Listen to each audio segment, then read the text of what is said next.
É um privilégio, novamente, abrir a Palavra de Deus e discorrer sobre uma das cartas favoritas minhas. É a carta aos Filipenses do apóstolo Paulo. É um prazer imenso falar de um texto tão precioso entre as epístolas de Paulo. Esta carta foi escrita pelo apóstolo e foi enviada para uma das suas igrejas mais amadas, aquela que tinha mandado uma oferta para ele e que ele tinha um grande aprecio. Ele amava muito aqueles irmãos na cidade de Filipos, na Macedônia. Primeiro vamos tratar da autoria desta carta, como eu creio que todos devem acreditar. Começa com a palavra Paulo para indicar que quem escreveu foi justamente Paulo. E temos algumas referências à autoria de Paulo nos antigos pais da igreja. Entre eles, Policarpo, que viveu entre 69 e 155, aquele famoso herege. Márcio, que viveu 140, colocou Filipenses também no seu cânon. Irineu, aquele pastor amado, dos 140 até 203.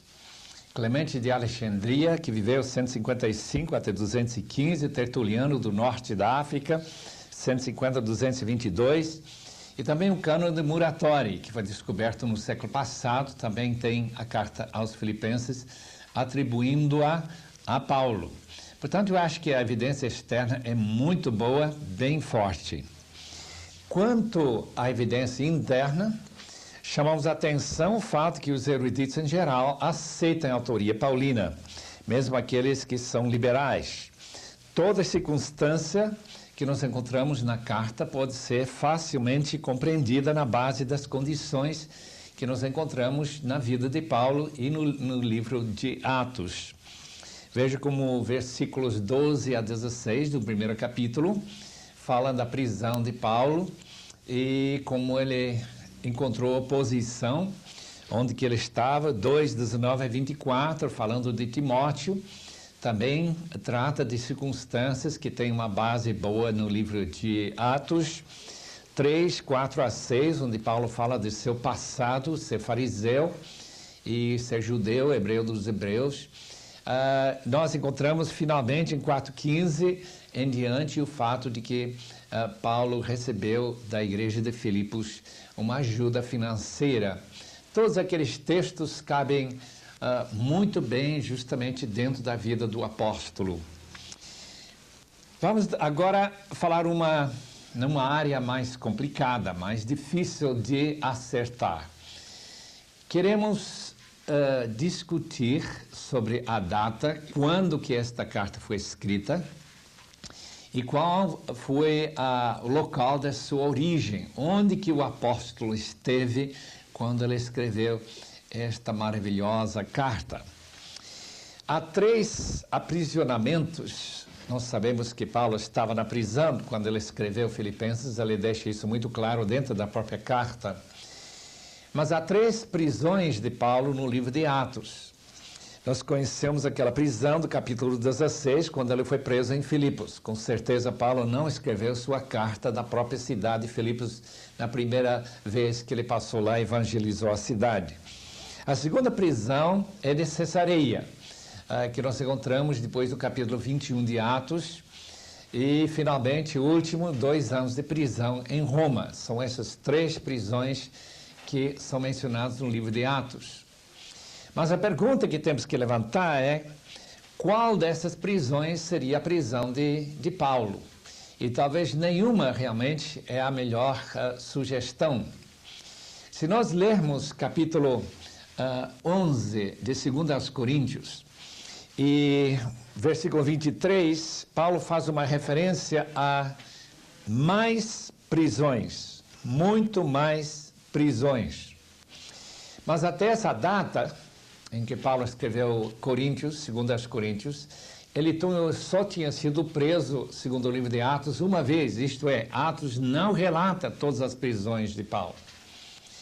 E é possível que a mais correta origem desta carta fosse numa prisão que não é relatado no livro de Atos.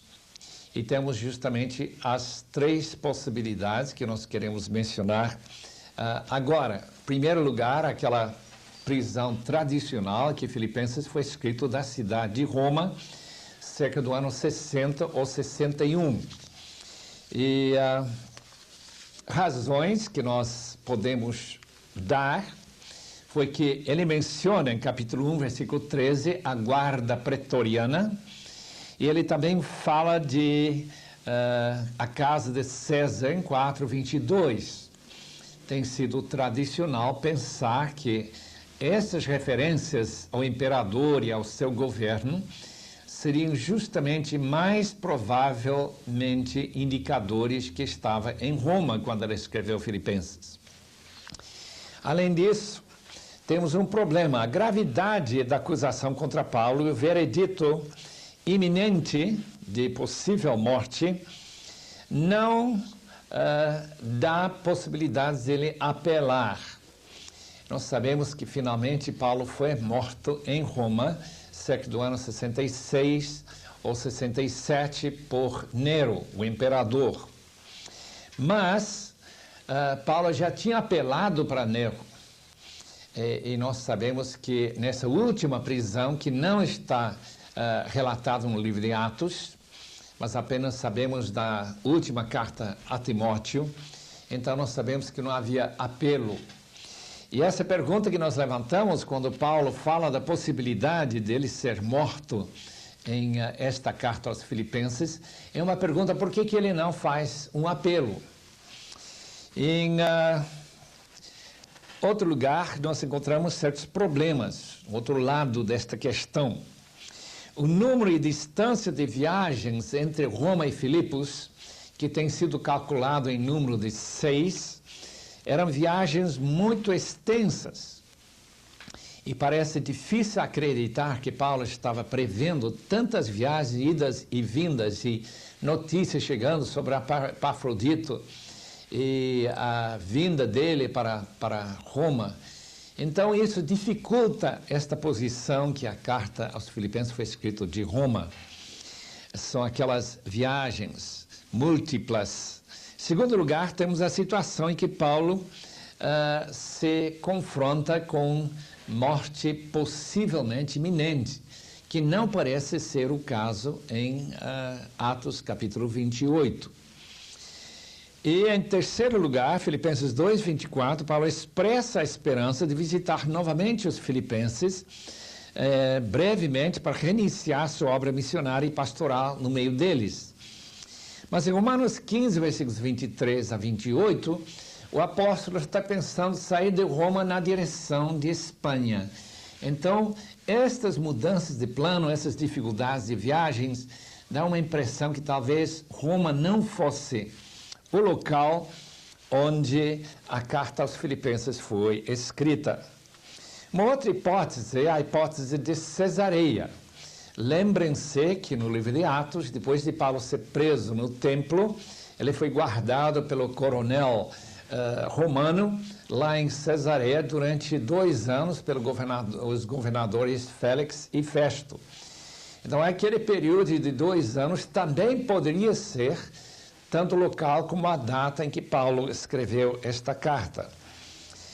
A custódia em Atos 23, 35 em Cesareia, não sugere martírio iminente.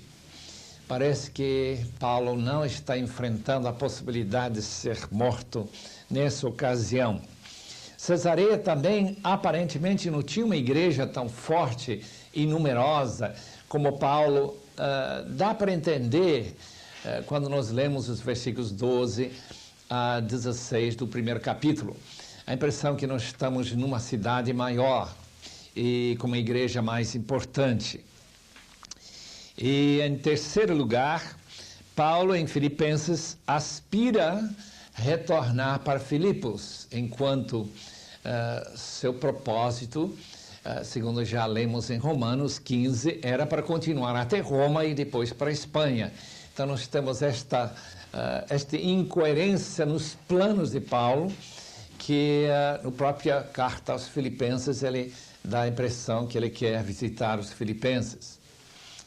A outra possibilidade me parece talvez a melhor e não é tradicional. Poucas pessoas pensam que esta carta tivesse sido escrita de Éfeso.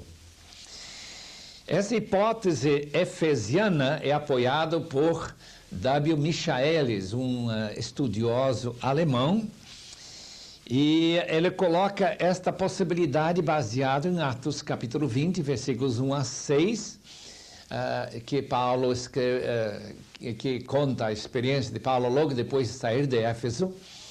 Sabemos que Paulo foi preso mais de uma vez, e uma dessas prisões aparentemente foi em Éfeso. Se Paulo escreve em 2 Coríntios que ele estava em prisão muito mais, capítulo 11. Além disso, os movimentos de Timóteo se encaixam bem com o registro que nós temos acerca daquele filho na fé de Paulo, no livro de Atos. As viagens entre Éfeso e Filipos seriam fáceis, não demorariam várias semanas, como era de Roma para Filipos, mas de Filipos para Éfeso talvez daria para fazer a viagem em uma semana apenas, e não talvez 6 semanas seria o caso de Filipos até Roma. Então, as múltiplas idas e voltas dos personagens em Filipenses, daria para entender que o local de onde foi escrita essa carta era mais próximo a Filipos. Haveria também uma guarda pretoriana em Éfeso, como também haveria uma casa de César, onde se poderia encontrar uma possibilidade de resolver esse problema que dá a impressão que foi escrito de Roma. Mas também tem problemas ou questionamentos. Não temos nenhuma certeza que Paulo foi preso em Éfeso. Ainda que nós temos em 1 Coríntios 15, versículo 32, o fato de que ele lutou contra feras que talvez sugerem uma prisão rápida, e a possibilidade de um martírio iminente, como Paulo sugere nesta carta aos Filipenses, no primeiro capítulo, e também capítulo 2, versículo 17. Paulo não menciona, interessantemente, em Filipenses, essa coleta que ele estava levando para Jerusalém. Sabemos de 2 Coríntios, 1 Coríntios e Romanos, que esta intenção do apóstolo levar uma boa e grande oferta para os pobres irmãos em Jerusalém, a Judeia, estava muito central na sua mente. Mas esta carta não menciona essa coleta, isso também é um problema. E por que não usou o seu direito de cidadão romano para apelar para César e assim ter uma certa segurança que ele não seria martirizado? Então, esses são os 3 problemas que surgem em torno de uma origem efesiana para esta carta aos Filipenses. Quanto à data, se for escrito de Roma, podemos sugerir o ano 60 depois de Cristo. Se foi escrito, como é possível, de Cesareia, nós colocaríamos 2 anos antes, 1 ano e meio antes, que seria 58 ou 59. E, finalmente, se foi escrito de Éfeso, nós podemos sugerir o ano 55 depois de Cristo.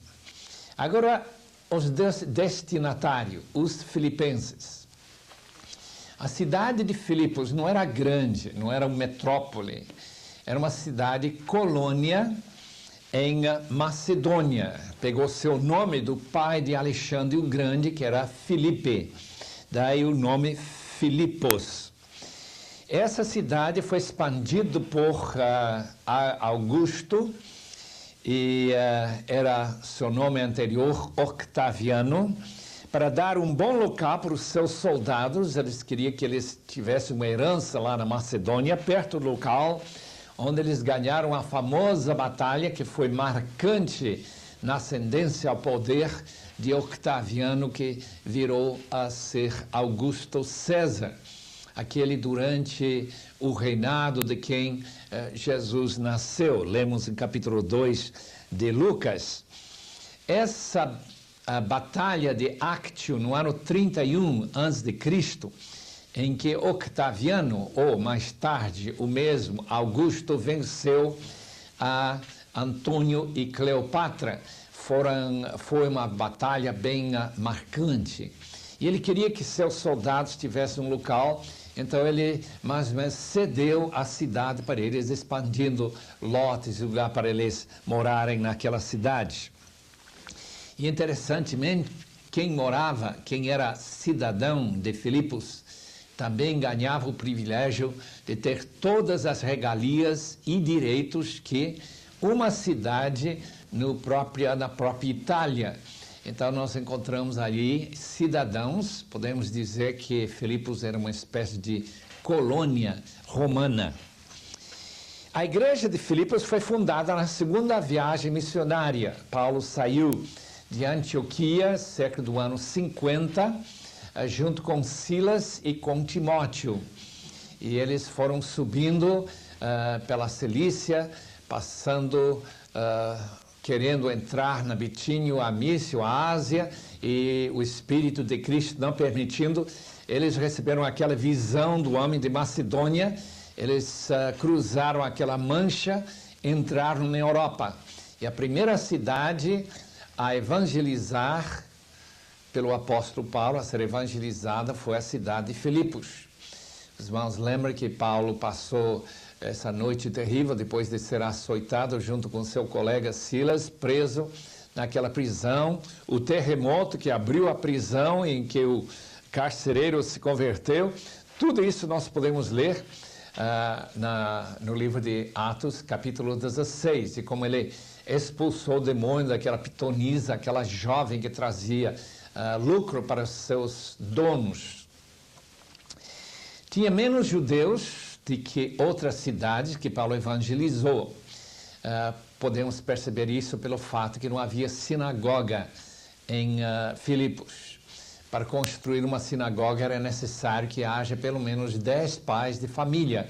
Isso não havia em Filipos. Era uma cidade quase inteiramente gentílica. Havia aquelas poucas mulheres que se reuniram ao lado do rio que passava perto da cidade. E lá Paulo ia para aquelas reuniões de oração e falar sobre a palavra de Deus. E lá lembra-se que Lídia se converteu. E depois a igreja deve ter começado na casa de Lídia. E era a igreja que Paulo amava mesmo. A igreja então se interessou muito por Paulo e mais de uma vez mandou uma oferta. Nós podemos entender que esta carta aos Filipenses, em parte, teve o motivo de agradecer os irmãos de Filipos por ter mandado uma segunda vez uma oferta financeira para o apóstolo Paulo.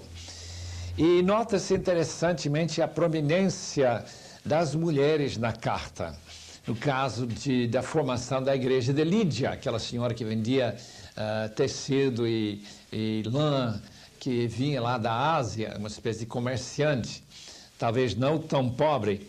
Também menciona no capítulo 4 Evódia e Sintique. Eram duas irmãs que estavam muito envolvidas com o comércio da igreja, eram cooperadores com Paulo no início, mas depois tiveram uma rixa, um problema, e Paulo pede que Suzuki, o seu companheiro de jugo, ajude aquelas mulheres a se entenderem para que haja unidade na igreja. Vamos tentar dar um tema para esta carta, que seria manter a unidade e a alegria no Senhor, no meio da hostilidade, o mundo que rejeitava o Senhor Jesus Cristo. Um esboço, como as cartas normalmente começam com saudação, Filipenses também começa com uma saudação e uma referência à oração de Paulo, capítulo 1, versículos 1 a 11. Nessa oração, Paulo pede a Deus que o amor dos filipenses cresça cada vez mais. Encontramos também, em segundo lugar, informações sobre sua vida, que ele apresenta aos filipenses, e a condição em que ele se encontra como preso, capítulo 1, versículo 12 até 26, onde Paulo trata da possibilidade de morrer e também do fato que no local onde estava havia pessoas que tinham inveja dele, ou ciúmes, que pregavam o evangelho, mas não para promover o evangelho, mas para embaraçar o próprio apóstolo Paulo. Ele também faz um apelo para unidade e humildade, começando com o versículo 27 do primeiro capítulo, terminando aquela secção em 2:18. Depois ele dá informações sobre Timóteo e Epafrodito, aqueles amados irmãos que estavam junto com Paulo no local em que ele escreveu esta carta, 2:19 até 30. Depois ele dá advertências contra doutrinas e práticas erradas, contra os cães, que seriam judaizantes, que estão querendo levar a igreja a se aderir a uma espécie de judaísmo cristão. Depois ele fala também sobre antinômios, aquela gente que pregava uma libertinagem, que Paulo diz que seu ventre era o seu Deus. Nós encontramos isso no capítulo 3. E também ele trata de uma outra área de dificuldade, se a desunião na igreja e o perfeccionismo. Então, a igreja de Filipos tinha pelo menos 3 ou 4 necessidades de receber advertências e certa ajuda do apóstolo. Depois ele dá algumas exortações finais no capítulo 4, 1 a 9. Primeiramente, em favor da unidade, especialmente daquelas mulheres já mencionadas. Depois, para eles alegrarem-se no Senhor, versículo 4 de capítulo 4. A gratidão e oração, capítulo 4, versículos 5 a 7. Como pensar, não deixar entrar na cabeça coisas que não sejam nobres e justas e verdadeiras. Depois ele entra, talvez, num dos assuntos principais pelo qual ele escreveu esta carta, que seria de gratidão pela oferta. Capítulo 4, versículos 10 a 19, finalmente a conclusão, 4, 20 a 23. No tempo que nos resta, nós queremos examinar alguns dos interessantes características desta carta tão abençoada e que pode abençoar tanto a sua vida. Naturalmente, há muita coisa que nós não podemos comentar, mas uma vez que nós temos este tempo gostoso, gostaria de fazer algumas observações e chamar a atenção a certas verdades que Paulo apresenta nesta carta inspirada pelo Espírito Santo. Em primeiro lugar, é notável a ênfase que Filipenses dá à alegria e gozo na vida cristã. Ainda que Paulo está enfrentando a possível morte e martírio, ele usa em capítulo 2, versículo 17, de que seu sangue seria derramado sobre o sacrifício da fé, uma maneira que se sacrificava naquela época, deitando e derramando vinho em cima do sacrifício.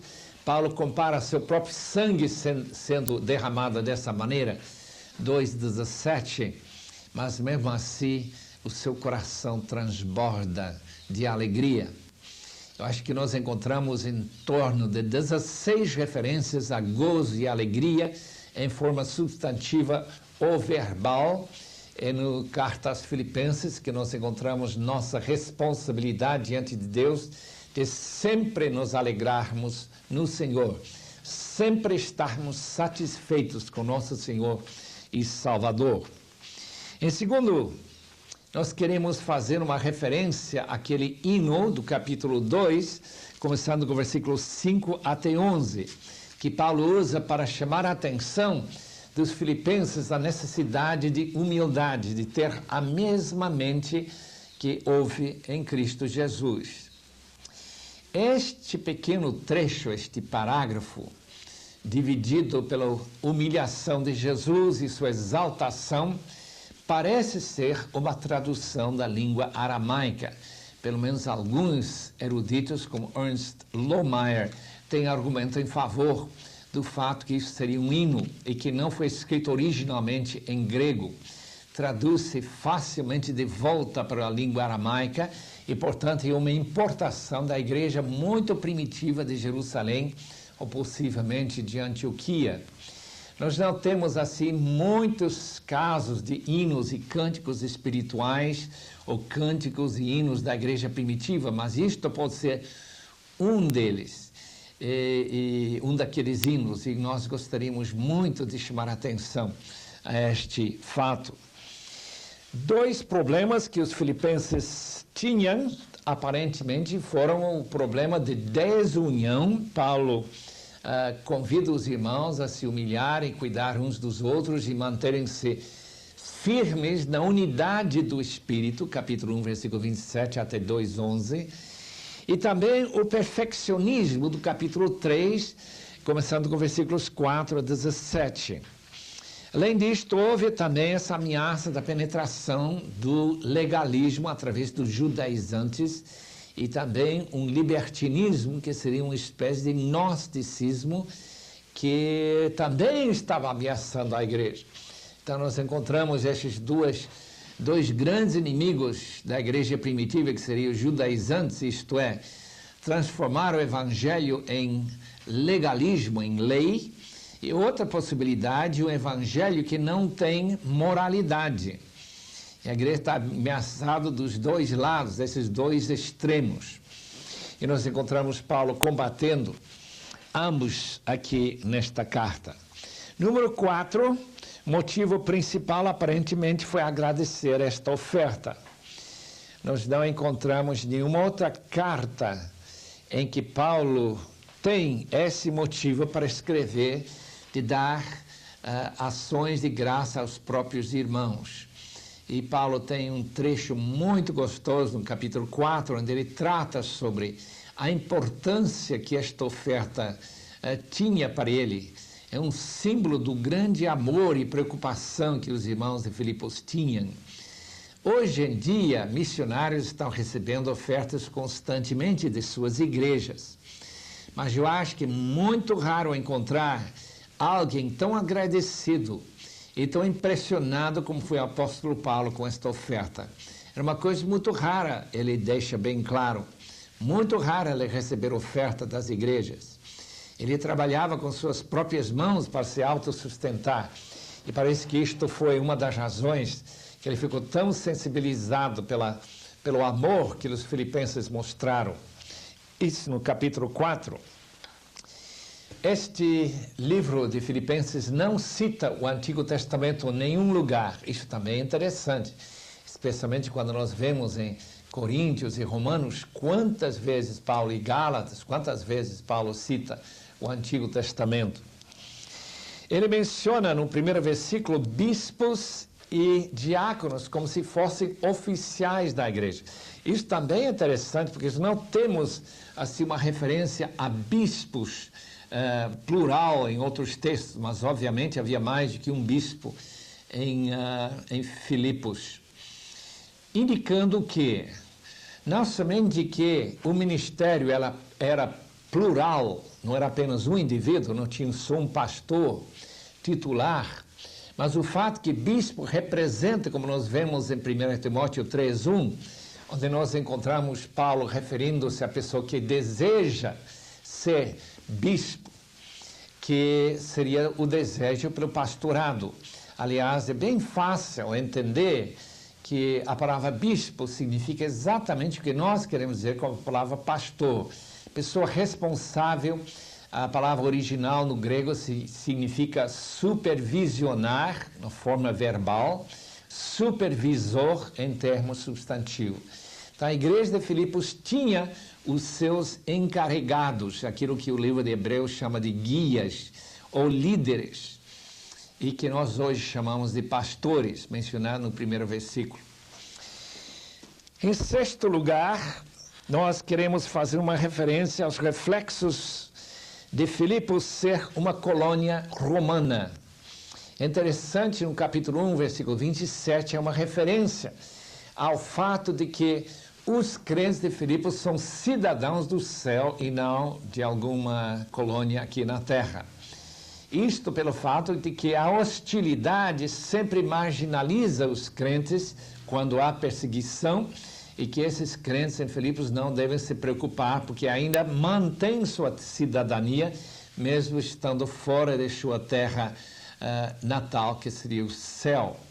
Tem outro texto no capítulo 3, que também faz referência à nossa pátria, 3:20, que significa no original nossa cidadania. Então, como a cidade de Filipos, já mencionado, era uma colônia, então os membros, os cidadãos da cidade eram colonos de Roma. Os cristãos são cidadãos aqui na terra, longe de sua terra nativa, que é o céu. Isso também eu acho bem interessante em Filipenses. Em sétimo lugar, queremos mencionar o dia de Cristo, que se menciona 2 vezes, lá no primeiro parágrafo, 1:6 e 1:10. O dia de Cristo é uma maneira em que Paulo refere-se à segunda vinda de Cristo. Isto é, quando o fim da história, tal como nós conhecemos, chegará. Quando tocar a última trompeta, esse é o dia de Cristo, o dia em que Cristo venha para reinar na terra. E Paulo menciona isso no capítulo 1, versículos 6 e 10. Em 8º lugar, Paulo não condena a mensagem dos inimigos que pregavam para embaraçar e para envergonhar o apóstolo. Não sei se notaram, começando com o versículo 14 do primeiro capítulo. A maioria dos irmãos, estimulados no Senhor por minhas algemas, quando Paulo era preso na cidade onde ele escreve esta carta, ousam falar com mais desassombro a palavra de Deus. Alguns efetivamente proclamam a Cristo por inveja e porfia, por rivalidade. Outros, porém, por boa vontade. Estes por amor, sabendo que estou incumbido na defesa do Evangelho, aqueles, versículo 17, contudo, pregam a Cristo por discórdia, insinceramente julgando suscitar tribulação às minhas cadeias. Eu acho fascinante que Paulo não condena aqueles irmãos que queriam embaraçar e queriam entristecer o apóstolo pela maneira que eles pregavam.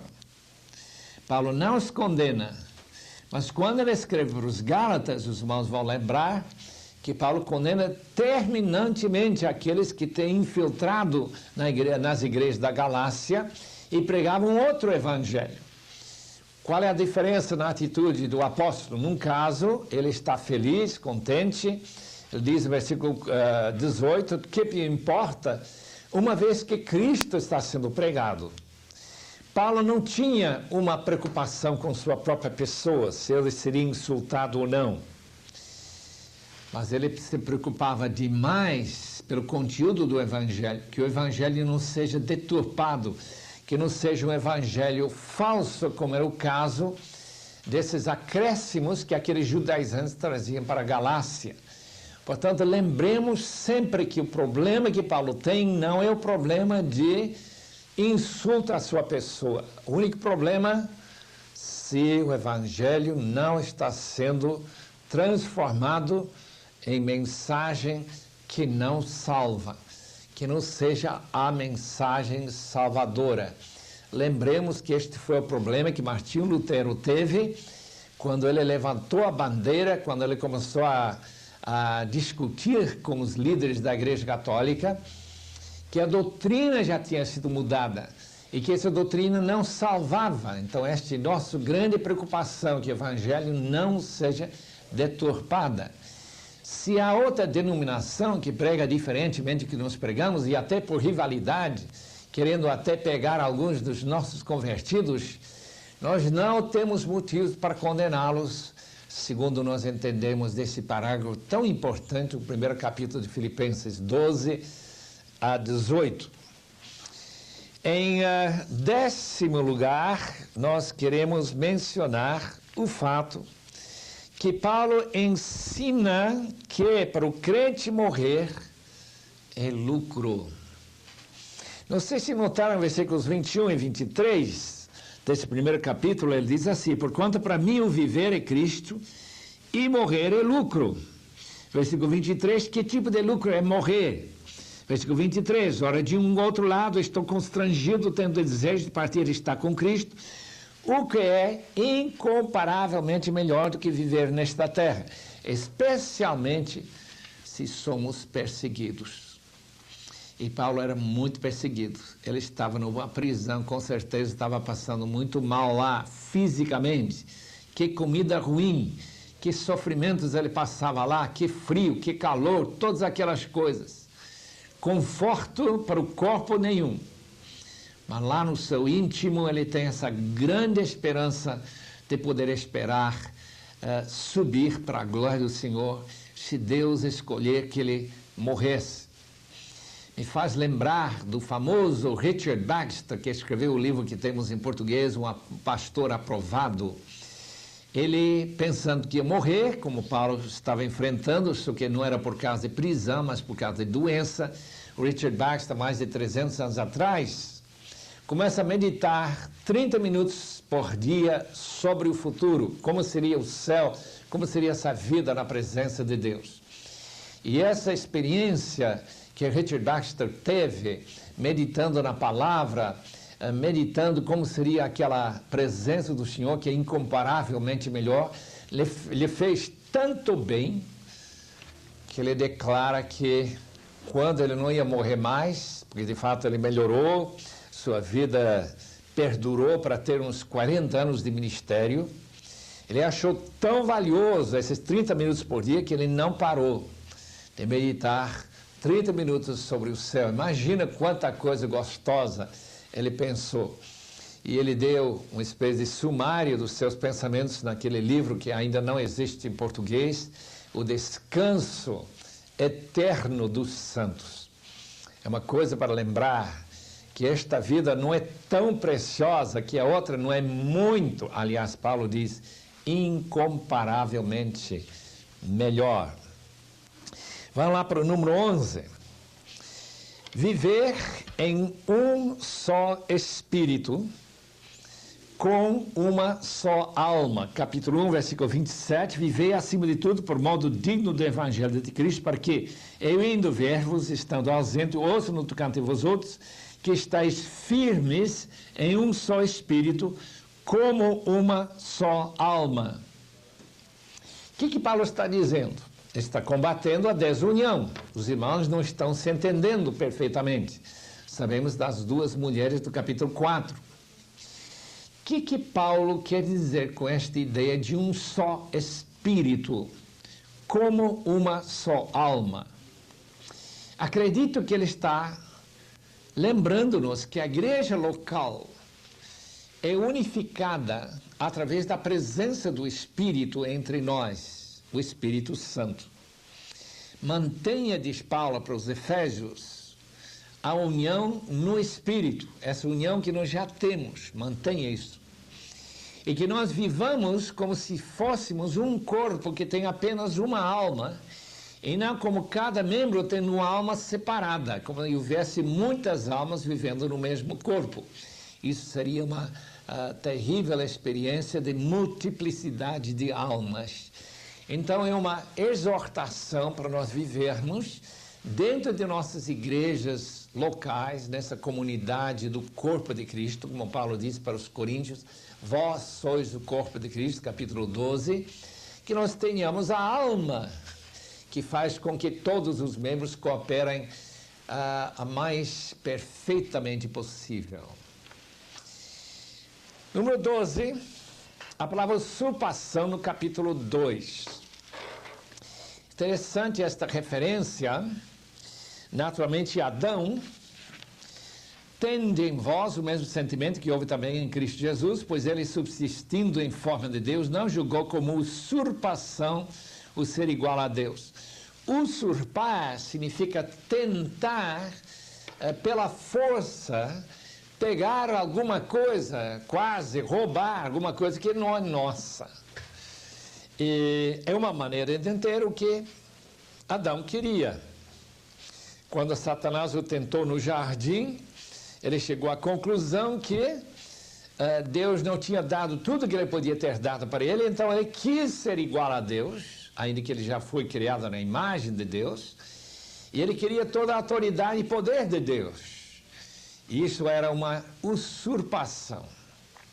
O último Adão, porque isto é a visão que nós temos no capítulo 2, versículo 6, é que Jesus Cristo, em contraste com o primeiro Adão, ele, em vez de tentar pegar igualdade com Deus, Pai, ele se esvaziou-se, deixando sua glória eterna, todo aquele serviço dos anjos, se dobrando diante dele, honrando e querendo fazer a sua vontade. E ele vem se encarnar, tomando sobre si forma humana. Deixe-me ler que diz aqui: antes a si mesmo se esvaziou, assumindo a forma de servo, tornando-se em semelhança de homens, e reconhecido em figura humana, a si mesmo se humilhou, tornando-se obediente até a morte, e morte de cruz. Dá para entender claramente, portanto, que em contraste com Adão, nosso Senhor Jesus se esvaziou, tomou sobre si forma de servo. Talvez nós estamos lembrando daquele texto de Isaías 40, 53, onde o futuro Messias que morreria pelo povo é justamente chamado o servo de Yahweh, que é uma referência para o Senhor Jesus. E mais um texto aqui é refletido do Antigo Testamento, aquela figura humana e semelhança ao homem. Essa é uma referência a Daniel capítulo 7, com certeza, onde o Filho do Homem é uma pessoa lá na presença do Ancião de Dias, que tem a aparência de um homem no céu. Obviamente, aquele homem que veio do céu para nós e agora está na presença do Pai, em nosso amado Senhor Jesus Cristo. Então, este texto é um apelo para nós vivermos humildemente com nossos irmãos, sempre dando preferência a nossos irmãos na igreja, por causa da maneira que Jesus modelou, tendo em vós a mesma atitude que Cristo teve, uma atitude de servo. Agora, qual é a consequência? Por esse motivo, Deus exaltou sobremaneira, isto é, exaltado acima de qualquer outra autoridade. E ele compartilha junto com o Pai o próprio trono dele, como nós lemos no livro de Apocalipse, capítulo 5. E a Bíblia dá para entender claramente que aqueles que sofrem com Cristo, aqueles que se humilham, também terão o direito de reinar com Cristo. Esses são os ensinamentos aqui. Essa palavra esvaziar tem sido muito discutido pelos eruditos, alguns, naturalmente, querendo indicar que o Senhor Jesus, esvaziando-se de sua divindade, chega neste mundo apenas como homem. Nós não podemos engolir esta ideia. E que Jesus podia, portanto, ter errado quando ele faz referências a autores do Antigo Testamento, tudo isso. Ideia muito modernista, liberal. Não, este esvaziar-se tem duas possibilidades. Uma delas é que ele se esvaziou de sua glória. Ele veio para este mundo, aquele que era rico se fez pobre por nós, assim diz capítulo 8 de 2 Coríntios. Aquele que foi o dono de tudo, agente da criação, veio aqui para cansar-se, ter fome, de sofrer muitas dores, especialmente as agonias da cruz e aquela coroa de espinhos. Tudo isso ele fez por amor de nós. Então, esvaziar-se significa esvaziar-se de sua glória. E esta nossa ideia, e não nunca a ideia que ele se esvaziou de sua divindade e que ele se tornou apenas homem aqui na terra. Aquela referência nós já fizemos, número 14, semelhança de homens. Número 15, a exaltação de nosso Senhor Jesus Cristo, em consequência da sua humilhação, cita Isaías 45, versículo 23. Se o querido irmão quiser dar uma olhada naquele texto, fascinante é encontrar que diante de quem todo mundo tem que dobrar o joelho é diante de Jeová, ou Yahweh, como se pronunciava provavelmente o nome no Antigo Testamento. Então, uma referência ao fato que a exaltação de Jesus Cristo, filho de Maria, foi para ele se identificar inteiramente com Deus. Nós já sabemos que ele é Deus, como esse texto diz, encontrando-se em forma de Deus, morfei, indicando que ele é Deus. Ele não se importava não tentar pegar todas as regalias de Deus, mas se esvaziou. Agora, quando ele, depois de morrer e foi ressuscitado, ele é elevado à posição justamente de Deus. Isso é para nós lembrarmos exatamente, por isso que Paulo cita este famoso hino de Filipenses 2, para nós lembrarmos que quem se humilha será exaltado, por causa do seu amor ao Senhor e amor aos seus irmãos.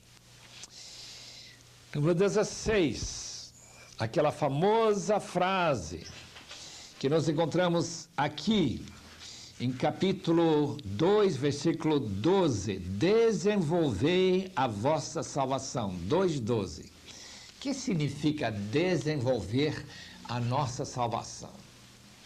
Naturalmente, nós já fomos salvos, se já cremos no Senhor Jesus, se já recebemos do Espírito Santo, nossos pecados já perdoados. Mas desenvolver nossa salvação diz respeito à nossa libertação. A palavra salvar significa tanto curar como também libertar, que nós ficássemos sendo curados de nosso egoísmo, de nossa pecaminosidade, por nosso amor a nós mesmos, de nossa autocomiseração, e que nós procuremos servir ao Senhor da glória. Então, desenvolver sua salvação significa tomar as decisões necessárias para libertar-nos do poder do pecado em nossa vida. Nós encontramos em 1 Coríntios 1, versículo 18, que nós estamos sendo salvos, sendo libertados do poder do pecado. E lembra-se que Romanos 6 nos adverte de não entregarmos nossos membros a servir ao pecado, porque senão podemos ficar escravizados. Pelo contrário, era constantemente, logo que detectamos pecado na vida nossa, que nós nos livrássemos, desenvolvendo nossa salvação e cortando esse poder do pecado pela oração, pelo jejum, pela leitura da palavra, pela ajuda e exortação dos irmãos, pela frequência à igreja, para nós libertarmos, desenvolvendo a nossa salvação para a glória de nosso Senhor. Nós encontramos em capítulo 1 de Colossenses, versículo 28, a filosofia que o apóstolo Paulo tinha de apresentar todo homem perfeito em Cristo.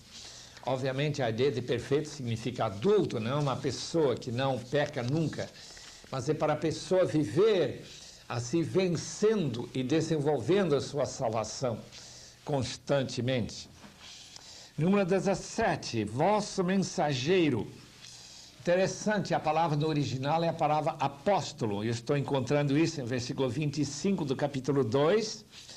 Julguei, todavia, necessário mandar até vós Epafrodito, por um lado, meu irmão, cooperador e companheiro de lutas, e por outro lado, vosso mensageiro e vosso auxiliar.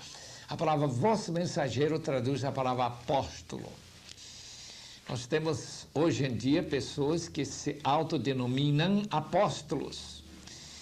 Tem dois sentidos da palavra do Novo Testamento. Um daqueles sentidos relacionado com 12 e com o apóstolo Paulo são pessoas que têm plena autoridade em representar a Jesus, a falar em nome dele.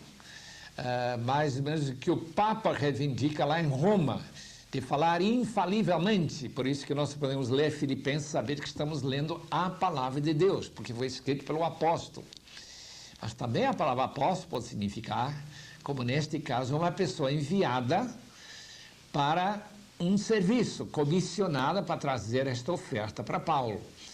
É interessante que Paulo vai usar essa palavra, vosso apóstolo, em capítulo 2, versículo 25. Mesmo tendo curado as pessoas, nós sabemos que Paulo tinha muitas experiências com cura divina, ficamos admirados que neste texto, aparentemente, Paulo não tinha esse poder. Veja que Epafrodito estava muito doente, nós lemos aqui, nos últimos versículos do capítulo 2, e que ele estava à beira da morte. Eu acredito que Paulo deve ter orado por ele, talvez impondo as mãos, querendo que Deus curasse, mas Deus não curava. Até no fim, quando ele estava à beira da morte, Deus teve misericórdia e trouxe ele de volta e restaurou sua saúde. O que nós podemos deduzir disto? Mesmo que Paulo tivesse tido o dom de curar, eu não duvido que ele tinha, não quer dizer que nós podemos esvaziar os hospitais de nossas cidades brasileiras ou outras cidades do mundo. Significa que ainda que tenhamos este dom de curar, nós dependemos da vontade de Deus. Isso fica muito claro na maneira que Paulo fala sobre a cura de Epafrodite.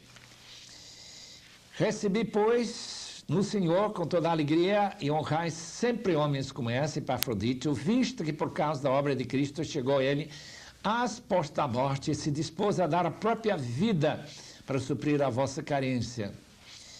Então ele disse que Deus compadeceu-se dele, versículo 27, e não somente dele, mas também de mim, para que eu não tivesse tristeza sobre tristeza se Epafrodite tivesse morrido.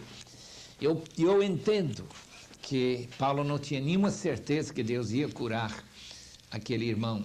Eu acho que nós temos que reconhecer que não é toda pessoa que Deus quer curar. E Paulo mesmo, quando ele falava do seu espinho na carne, sabia que não era a vontade de Deus dele ser curado ou melhorado. Quando se usa esta frase, capítulo 3, versículo 3, nós é que somos a circuncisão, nós que adoramos a Deus no Espírito, não gloriamos em Cristo Jesus, é uma referência ao fato que os gentios, e a igreja de Filipos era uma igreja quase totalmente gentílica, que a igreja gentia é a verdadeira Jerusalém, verdadeiro Israel, era a circuncisão que adorava a Deus em espírito.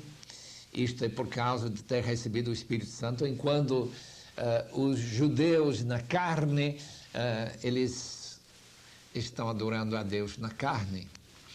Nós lembramos que Jesus falou para a mulher de Samaria que os verdadeiros adoradores adorem no Espírito. Talvez a melhor tradução aqui seria adorar pelo Espírito. E naturalmente, somente pelo Espírito que nós podemos adorar o Deus vivo. Em capítulo 3, versículo 12 e também versículo 15, nós temos duas referências à perfeição. Em 2,12, não que eu já tinha recebido ou tenha obtido a perfeição. Versículo 15, todos, pois que somos perfeitos, tenhamos este sentimento. Claramente, a palavra perfeição não significa a mesma coisa nos dois textos. No primeiro texto, a perfeição significa aquele estado em que a pessoa não peca mais. Aquele estado que nós teremos uma vez glorificado nossos corpos e nossa natureza transformada. Por outro lado, Paulo gosta da palavra perfeito para descrever pessoas adultas, pessoas que podem prosseguir na sua vida cristã sem depender de outras pessoas. Pessoas que podem ser enviadas para a África e começar uma igreja lá porque eles não estão dependendo dos seus irmãos aqui na fé para continuar a sua vida. Eles são adultos, são perfeitos em Cristo no sentido que têm capacidade de produzir e reproduzir-se espiritualmente. Graças a Deus por esse tipo de perfeição que nós também encontramos em Colossenses 1, em versículo 28. 3, 17 a 19, mostra que havia cristãos que não viviam a vida cristã de uma forma digna, mas indigna. Pessoas que não imitavam o apóstolo Paulo e não imitavam ao Senhor Jesus. Pois muitos andam entre nós, já falei repetidas vezes, vos digo até chorando que são inimigos da cruz de Cristo. São crentes inimigos da cruz de Cristo. Por que são inimigos? Porque o destino deles é a perdição, isto é, o inferno. O Deus deles é o ventre, e a glória deles está na sua infâmia, que eles só se preocupam com coisas terrenas. São pessoas que se convertem, entre aspas, só para viver melhor nesta vida. Há esse grande perigo com essa teologia da prosperidade, de buscar ao Senhor só para vantagem nessa vida. E não estarmos buscando, em primeiro lugar, o reino de Deus. E houve pessoas assim também, no primeiro século, na cidade onde Paulo estava escrevendo esta carta aos Filipenses. Capítulo 4, nós encontramos uma coisa muito fascinante, é o fato de que ansiedade, preocupação é pecado. Nós somos advertidos de não ser ansiosos por coisa nenhuma. Eu, durante muito tempo, pensava que a ansiedade era uma coisa natural, portanto, não pecaminosa, mas nós encontramos aqui que somos proibidos de ter essa ansiedade. Paulo não tinha televisão em casa, mas se ele estivesse vivendo hoje, com certeza estaria muito preocupado naquilo que nós estamos pensando quando estamos vendo aquela caixa preta. Porque ele disse em capítulo 4, versículo 8, que nós só devemos pensar em coisas nobres, coisas valiosas, coisas que têm valor, que têm boa fama, e não coisas ruins, coisas impuras. Paulo teria muito problema com nossos programas de televisão e muitos vídeos que até crentes estão vendo. Não esqueçamos que nós somos advertidos para só pensar o que combina bem com o pensamento de Deus, tendo em vós mesmo a mesma mente que teve Jesus Cristo e aquilo que condiz com a própria palavra de Deus. Encerramos nosso estudo em Filipenses. Tem muita coisa mais para procurar. Deus abençoe.